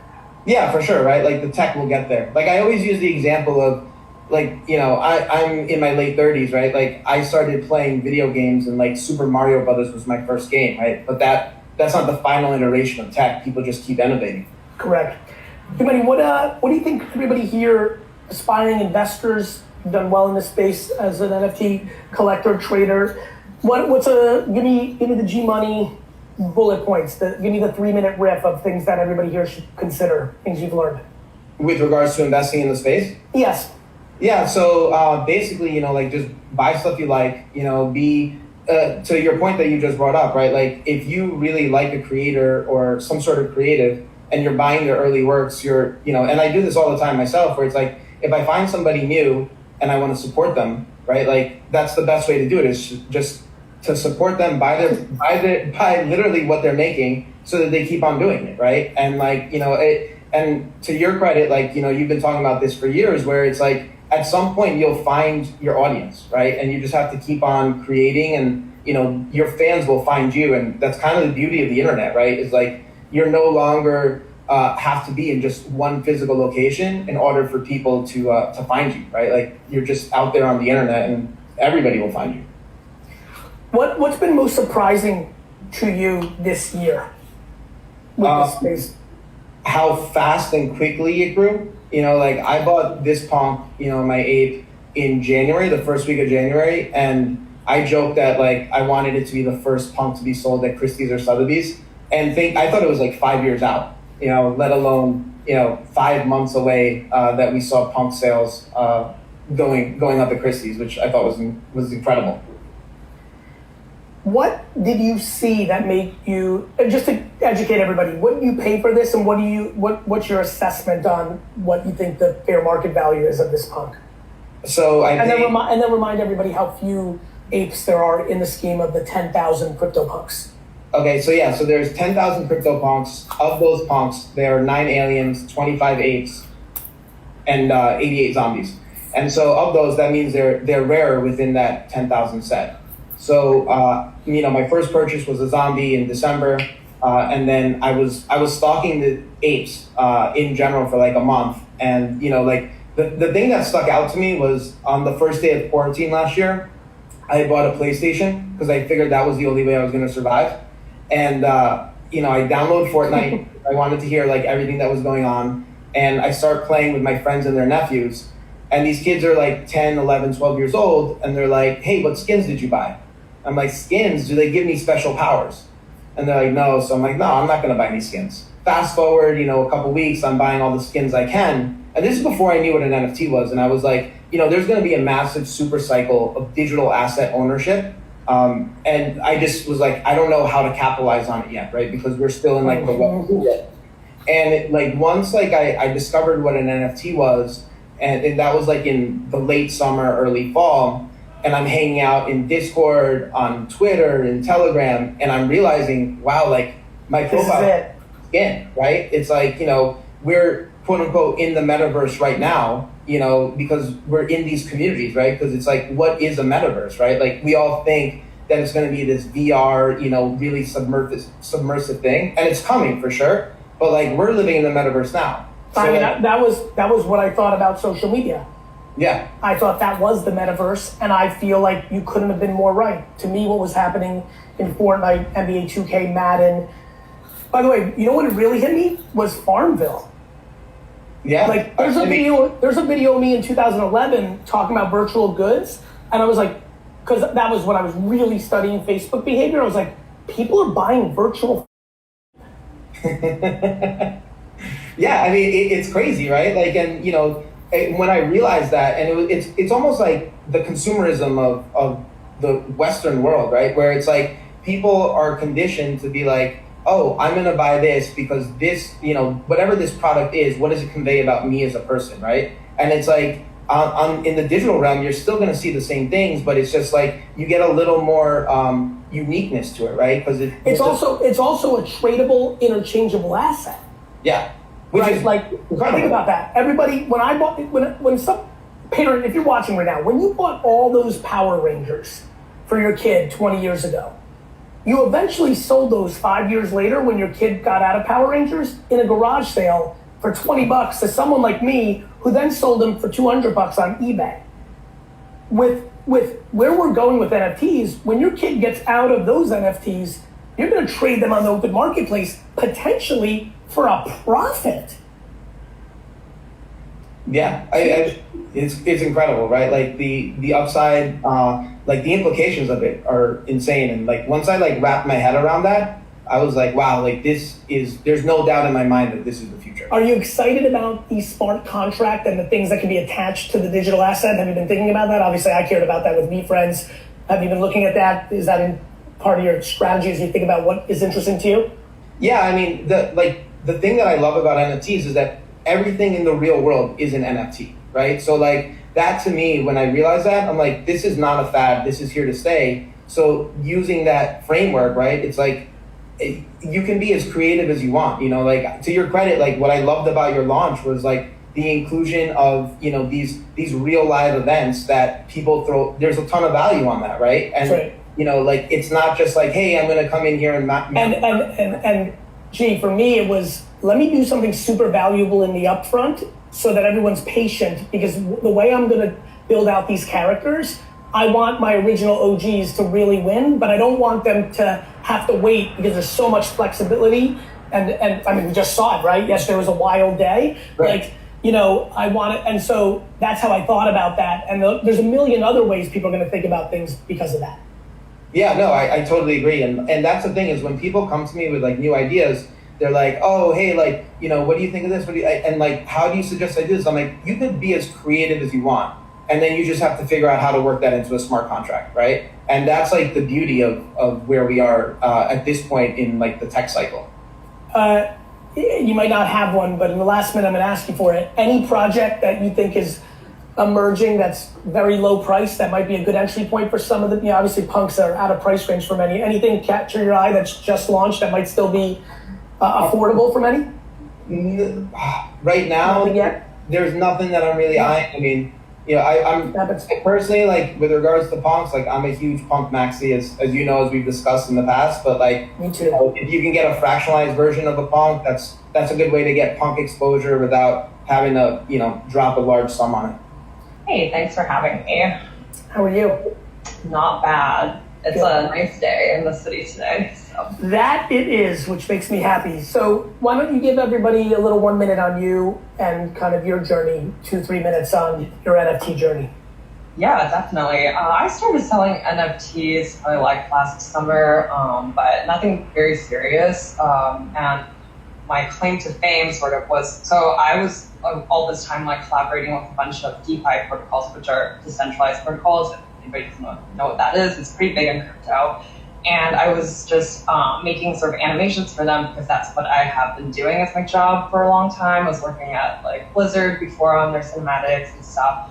And yeah, I just thought that with my skill set, I could bring some fun to the crypto space. And then sort of my claim to fame within the NFT space was back in March, I had made this animation for Uniswap V3 and then sold it as an NFT, and then it sold for 310 Ethereum.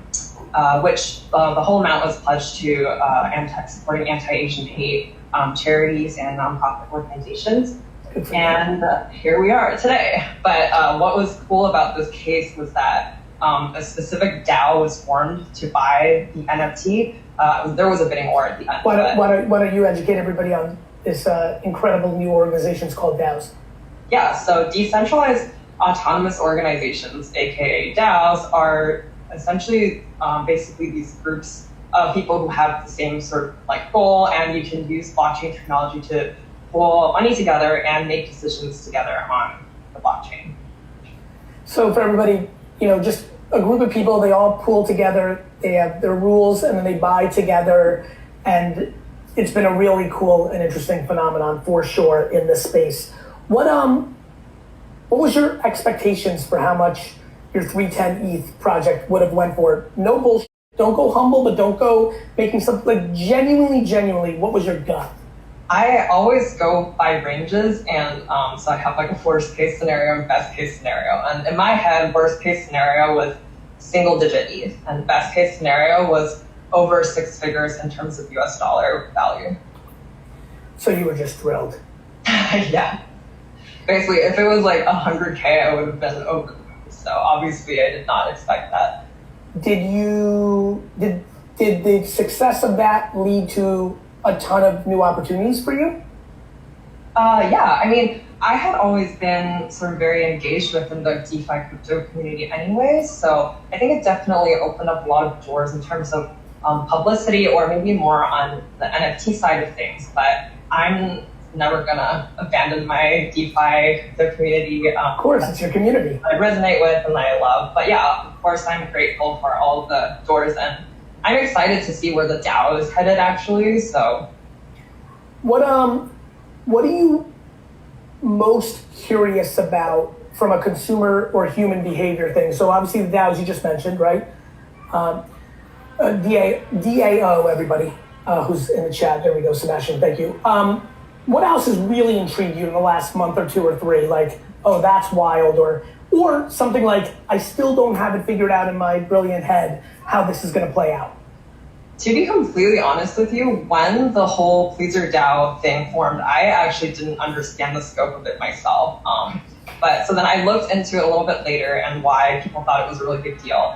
And essentially, I mean, I think first Vitalik was saying about something about how NFTs can further instantiate its own legitimacy as an asset by committing to donate some of the revenue to social institutions that align with people's values. And that's sort of very in line with what Pleaser DAO is doing, and also that we're living in sort of like an age where decentralized internet communities that figure out how to organize themselves are really important. And the reason why Pleaser DAO is so intriguing as well is because they're one of the most organized entities that are just like, they've gone on to purchase the Snowden NFT for 2,224 Ethereum, and then recently the Tor project NFT that was also $2 million.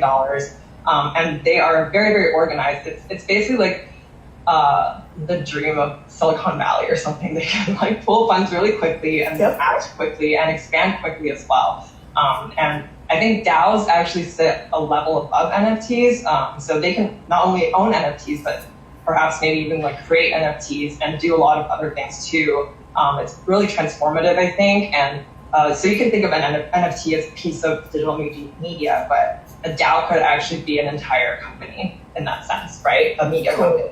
Totally, 100%. What do your normal friends think about all this shit? Most of my normal friends don't know about my crypto identity or even my... Is that true? Yeah. So your normal friends, or at least outside of your most core friend group, actually have no clue? Yeah, I don't think they have any clue. Do you love that? I kind of like to keep it a little bit separate, yeah. What about when one of them finds out? Like, which I assume has happened at this point. Has that been fun? Yeah, sometimes. And definitely, you know, I'm always grateful. I think it's mostly that I find it beneficial to educate people about like cryptocurrency or the blockchain. I mean, in the past, I didn't talk to people about it because I just assumed that they weren't interested. But now with NFTs blowing up, I'm seeing more and more of my real life friends actually just genuinely gaining interest in this. And so they would reach out to me and be like, can you tell me what an NFT is? What is this about? And that part is exciting. So if they genuinely want to learn about it themselves, then I'm always happy to talk to them. Why don't you, while we got you for 3 minutes, why don't you break down DeFi in your most 101 layman's terms? Because we're not going to touch on that too much here, but obviously I'm aware of your strength and being part of that community. I think could be valuable for somebody to go down a rabbit hole. Yeah, so DeFi, also known as decentralized finance, is basically a sort of entire new community and form of finance that has been made possible through cryptocurrency and blockchain technology. And most of the protocols are either using just technologies that are available that through either like yield farming, or you can take out loans. There's all these things that you can do, which are concepts that were already familiar in traditional finance.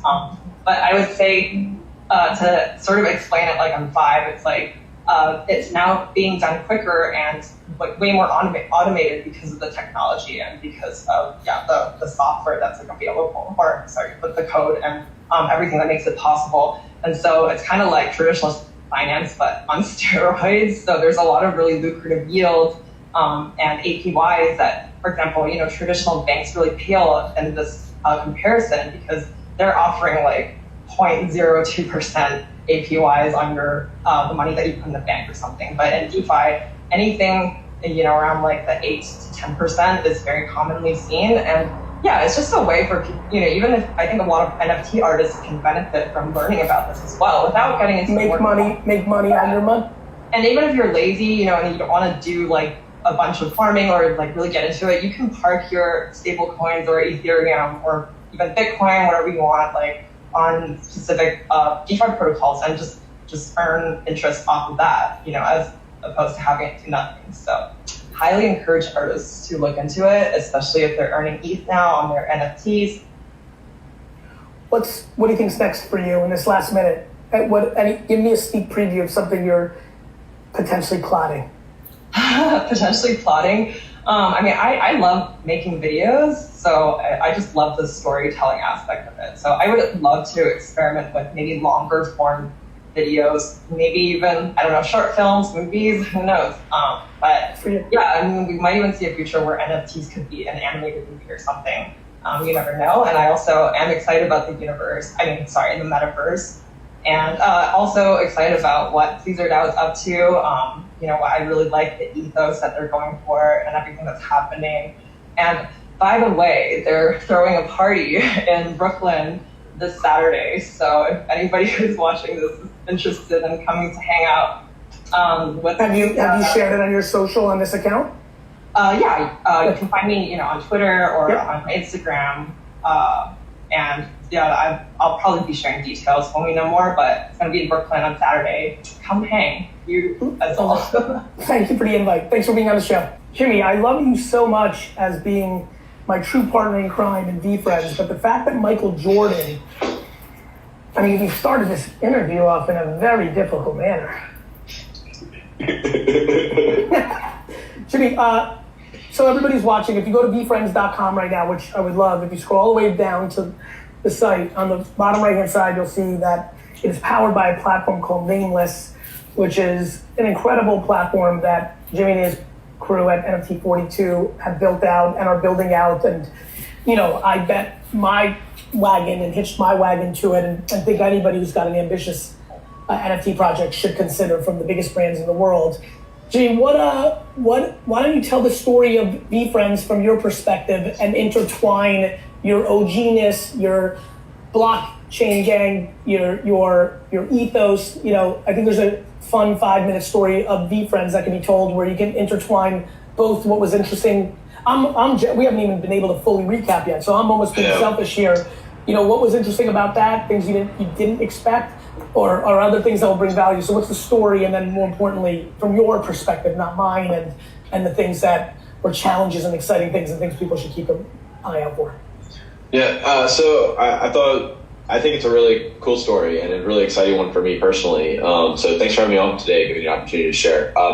So it was a few months ago, I guess, you showed up in some Discord channels like CryptoPunks and the like. And then I remember you joined a smaller group with a few of us and we're hanging out. And then one day I had a DM from you like, hey, Jimmy, it's Gary Vee.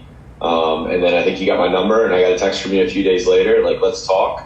So we got on the phone and we talked about NFTs, and I was really impressed right off the bat. Like, you had done your homework. You already owned a bunch of pubs at that point. I don't think I knew that, but like, you had done your homework. And we talked about what we had just done. We had raised around, and we're building out this platform. We didn't have a name at the time. Actually, the fact that it turned out to be nameless, there's a bit of irony in that because we changed names every week for over a month.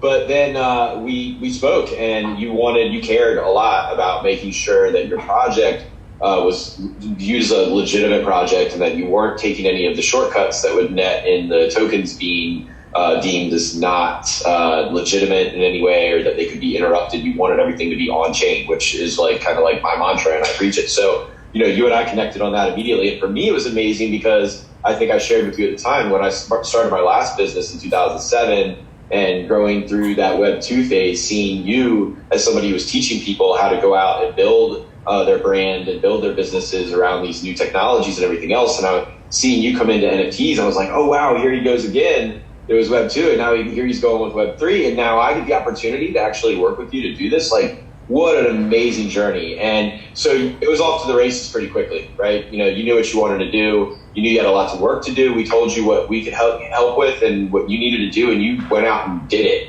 And we worked really hard to keep up with you and to follow in your wake for the next, it was about 7 or 8 weeks, I think. And so, I think we both learned a lot. Jimmy, what surprised you the most? Today, at this exact moment, it could be any part of the cycle. What surprised me the most was how well you did onboarding new people into the NFT and blockchain and Ethereum world, and teaching them how to use wallets and how to set up their MetaMask and what Ethereum is and how to buy it off Coinbase and why it matters. Like when the metrics that I've looked at over the last week, obviously very impressive, 10,500 ETH, more than that. We saw that the withdrawal function worked on the contract today, so we're all really excited about that. When I checked several days ago, it was over 4,200 people who had Genie Friends in their wallet. That's 4,200 unique owners out of just over 10,000 tokens. That's a really high ratio of new people in the space too, but also tokens to owners ratio for a brand new project. It's a very well distributed supply. And look, I helped a lot of people on these launch days with their wallets individually. And I had to teach them how to actually do a custom nonce in their wallet, which is a really advanced thing. And many of them had 0 as their nonce number, which means their first transaction. And these people figured it out. You have a really smart community. Like, everybody really is educated, and they take what you say seriously about educating yourself and know those 50 hours, because I'm explaining these things and they're picking up on it very fast. So really, really, really impressed with the community and the ability to bring new people into this new technology. You're giving them an opportunity now on the ground floor. They're going to own B-Friends and expand through that and make new connections within those communities and find their groups within those communities. And then those people are going to go and start to explore NFTs and understand them more from there. I'm excited to see any derivative projects that come off of this as well. The pigeon that you did yesterday with the apparel line, yes. I went immediately and looked. I was like, oh, do I have the right pigeon? And I didn't. I know there's 2 pigeons in the collection. I hope you're doing that more. And I'm excited. I believed in the project. I degened myself. I bought about 10 of the regular access tokens. I bought a couple special ones. And right now I'm holding the Courtside Cat, which is, the 3 games at Madison Square Garden, 3 years in a row. I fully expect you to hodl at least once so we can have a nice time at the game. But then I'm planning on this year, we're going to do it, and we're going to show everybody how awesome it is. And then you and I are both going to make some money off of that one, buddy. And what he means by that is he then resells it. I've got a 9% royalty because I'm donating 1% of all secondary royalties to charity. Jimmy, what have you heard from? Have you yet heard from big intellectual property or other people with large audiences since? And has what I dreamed happened or not happened? Which was my hope, and this was to create a blueprint that other brands and individuals could look at and say, oh, wait a minute, I'm not just going to do an image. I got to do more. I got to create more value for my community. Has that happened yet? It's starting to happen for sure. We haven't done any PR or press or anything around this at all on our end. It's really just been from your promotion and people who actually are looking at that nameless name on the website and looking deeper and finding out how to find me. Yes, it's happening. And as you know, you're an investor of ours as well. We're engaged with some really awesome brands and exploring some opportunities in the NFT space. So I'm extremely excited about what's coming. I'm actually a little bit scared because there's so much coming and we're still a small team that's growing very quickly. So we're trying to build a platform. And right now we're having to do these one-offs as we're learning what that platform is. Your project, God, we learned so much, Gary. And it's going to make every project we do in the future so much better. It's just an amazing starting point for the nameless brand, really. And I can't express enough gratitude for your faith and our ability to pull it off and hanging with us and making that week delay was a little rough for everybody, but we made it through. Retrospective, there's lessons learned, but we made it through, and this is, for the long term. So, in the grand scheme of things. What is the temperature of the NFT collector community that you're a big part of? What about yesterday? What about yesterday? Were people, freaked out, excited? Like, I bought a bunch of Ethereum yesterday. I was happy. Even though I was losing a lot with what I was sitting on from the project, I was excited and kind of took advantage of it. When I believe in something, I believe in something. Yeah, I did a tweet late last night that said, I'm like 99% NFT, so I wasn't impacted by the drop. Right, because you're not sitting on the ETH, you're sitting on the assets from it. And those can readjust. Yeah, I was talking to everybody in Discord. I'm like, because right before ETH was hot, before my project, everyone's like, don't buy ETH, friends. It's going to be 10,000. And I went in there, I'm like, what about now? You're still going to get 3 years of VCon, same way, and it's in half. That's just part of the game. Yeah, and the interesting thing about NFTs and investing and stuff here is that it can work both ways. Like right now, CryptoPunks are like half of what they were. They'll eventually find their way back up to where they were before, or maybe even higher. But the price of the asset can then be adjusted in Ethereum to reflect the dollar value, and you're not actually just stuck holding a fixed amount of the Ethereum when it drops to whatever it drops to. So it's like 4D investing strategies and things like that, but it can work out really well and it can work out the other way. But I think the temperature is that people. Look, we went through these crypto winters the last couple of years. The ICO winter was cold. Yeah, we spent 2 years just collecting NFTs when no one thought this stuff was going to do anything. Gas was like 1 or 2, right? It was 260 ETH when we deployed your tokens. Since I'm losing you in a second. Yep, sorry. I'm sorry. Any project that's really inexpensive that you like to... not like an official investment advice, but I know a lot of people are trying to get into something. Anything capture? I know it's a tough spot. Maybe there isn't anything, which is fine. No, there is, and I just, You haven't bought enough yet? I never succeed. No, I bought way too much. I never succeed in just shelling my own project. Avastars is still the best deal in the town. It's 0.07 ETH to buy a common Avastar. It's completely on chain. How many Avastars did you make? There's going to be 25,000 total. There's about 4,500 left. You go to avastars.io, you buy one. It's on chain forever. It's the first fully on chain project. What's the US dollar version? I don't know. I guess it'd be 120 bucks. It's $27.50 right now. Yeah, my guess is like 120, 150 bucks, unfortunately. I'm sorry about that. We fixed the price to 0.07 Ethereum a year ago. Some people got these for like 15 bucks. But you can go on the second market open, see if you can find one cheap. You really can. So, that's the 0.07. Thank you, Jim. So, Gary, we wanted to close out this episode and just give you a chance to riff a little bit about VFriends and NFTs, but also welcome some questions from our audience and, just kind of round out all the conversations that we've already had. Team, if you could put the Discord URL while I'm talking, that would be my first piece of advice. I've been blown away by VFriends Discord. It's also linked to my Instagram right now. That would be the first thing I would say, Andrea. And I've said it, as you know, I've said this to the leaders of our company, the community itself is educating in a way. I'm in there constantly. Andy, Jimmy's in there a ton.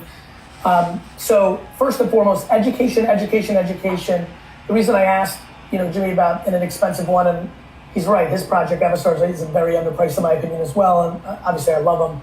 But I think that this is a game of education. Like, if you're picking up on what these 2 hours were putting down, it's very clear that a lot of people that have historical success of being right about things that haven't seemed obvious,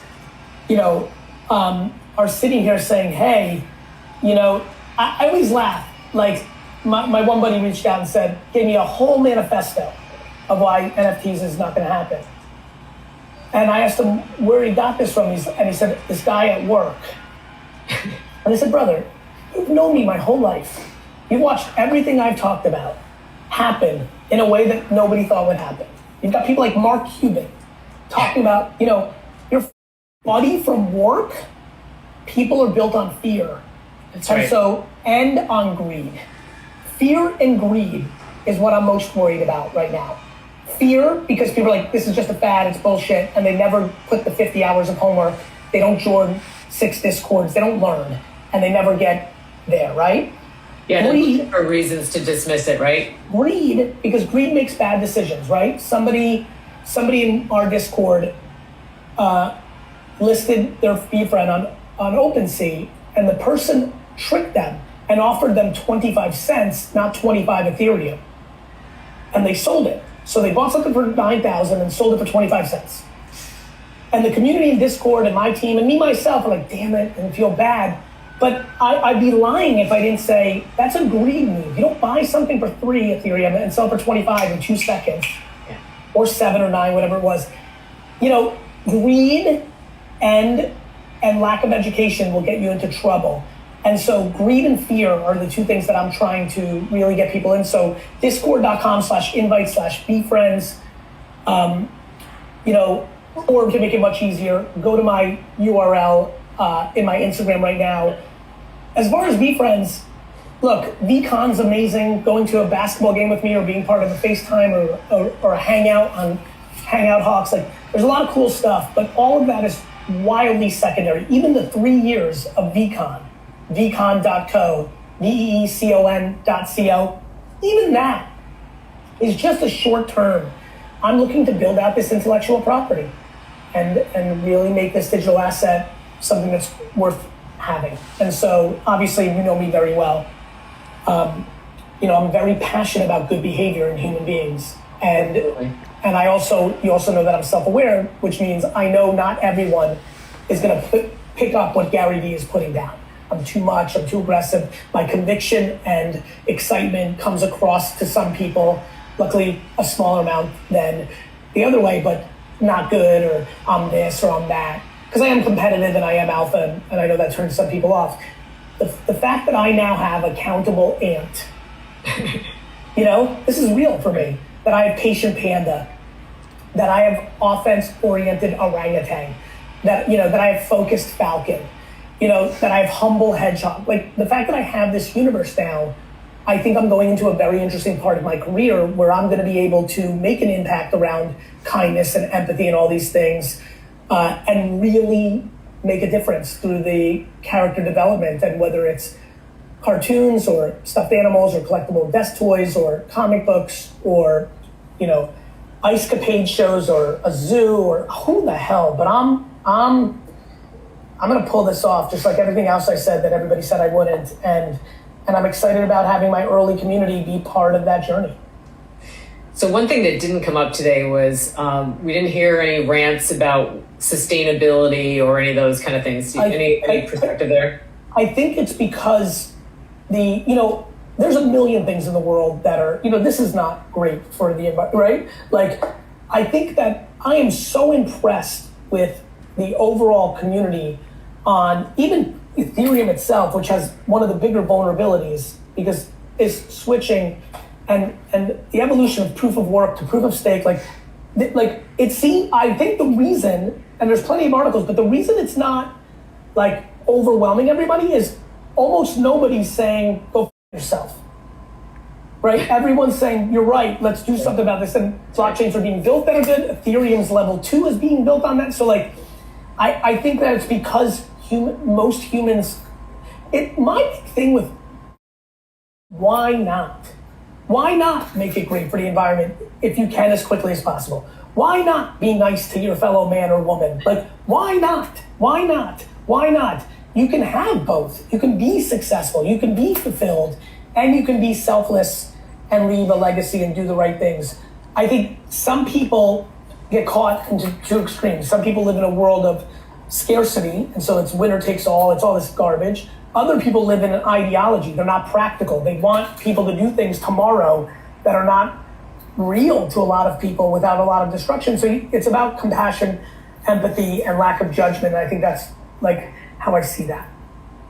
And Gary, what's the conversation that you have with your parents? Are they surprised that you're doing this? And, just would love to hear a little bit about that. I went down to Miami to spend time with my parents this last weekend off the heels of the launch. They are as proud as parents can be.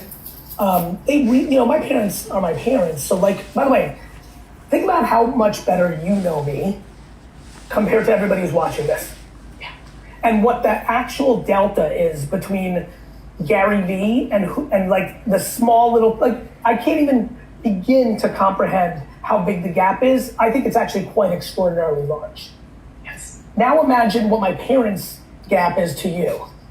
They know everything. They've seen me completely live every day of my life. They know who I am. They know where my heart sits. So for me, for my parents, it's kind of like, they're just, and don't forget where my parents come from. They were 22, 23 years old, came to America, had nothing to their name. Nothing, right? So for them, it's a level of pride, a level of surreal, a level of fun validation. They also know that their kid, the system. They know that their kid didn't conform to school, and they know everything. They know everything. So, and I have an incredible relationship with my parents. They're only 20 years older than me, I'm 20 years older than people on my team and in my company, right? And you're 20 years older than some of the people in our company and your team. And it kind of feels like you're friends. Sure, you're maybe a little bit you don't feel like a parent, you feel like an older, I don't feel like, because I'm 20 years older than people on my team, like their dad, I feel like their older, wise friend. And in a weird way, my parents' close proximity in age with me allows for a very unique relationship. I've also been